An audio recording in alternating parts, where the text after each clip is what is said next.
Pamela Palmater is the chair of Indigenous Governance at Ryerson University in Toronto. She has long been an advocate of social justice for First Nations.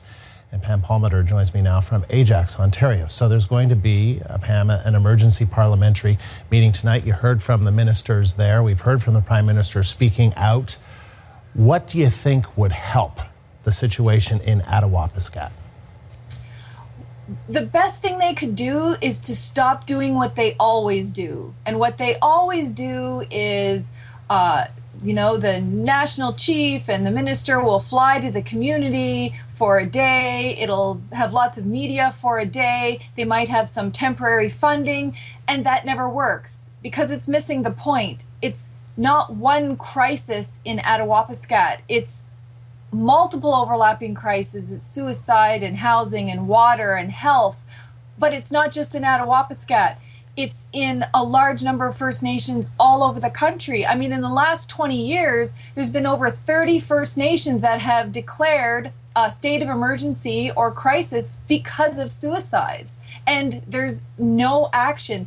Debates aren't going to cut it. Media appearances aren't going to cut it. They actually need to sit down tonight, federal, provincial, territorial, public health, and First Nations experts, and come up with an emergency management operation to deal with all of these crises in these First Nations right now.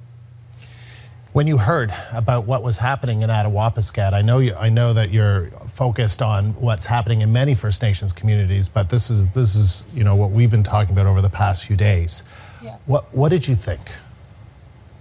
It's so frustrating.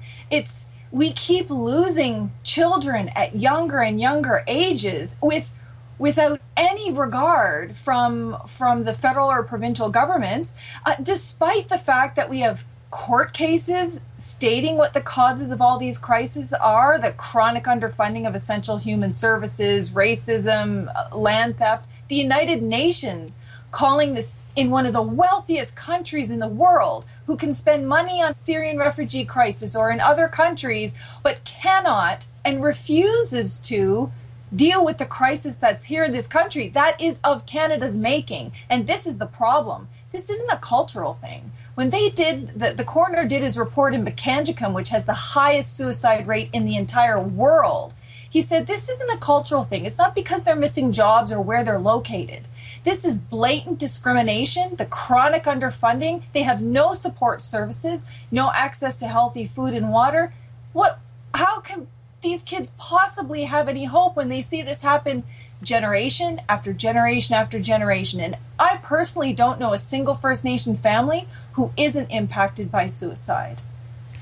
So when you say all of that, and there are lots of Canadians who surely are sympathetic to what's happening there, how can this continue to happen over and over and over again? Because generally, Canadians have a short attention span. Attawapiskat housing crisis. Think about the Attawapiskat housing crisis. It's what led, to the Idle No More movement. But what happened? They still have a housing crisis. And we're just like there's lots of attention on Attawapiskat right now. Next week, it'll be on fires in First Nations. And the week after that, it'll be on murdered and missing Indigenous women, because there is no comprehensive emergency action plan to deal with all of this. And I think we gained a lot of support during Idle No More from Canadians, but the support needs to be sustained.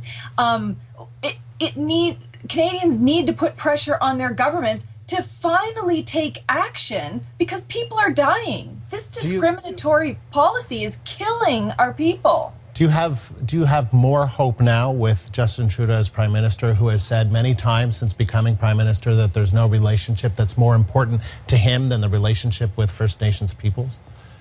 Words mean nothing, and I haven't seen them do anything different than any other government that I've ever looked at for any of these crises. And you just have to look at the federal budget. An increase of $5 million for mental health in this federal budget is less than $1 per person for all the First Nations in this country. That can't deal with the suicide crisis, nor can it deal with the vast majority of other crises that are here.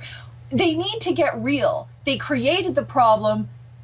The Truth and Reconciliation Commission says they have an obligation to remedy the problem, and they need to step up and say, we created the problem. We're going to be part of fixing it, and First Nations are going to be alongside as we when we do this. Pamela, thank you very much. That's Pamela Palmater of Ryerson University from Ajax, Ontario.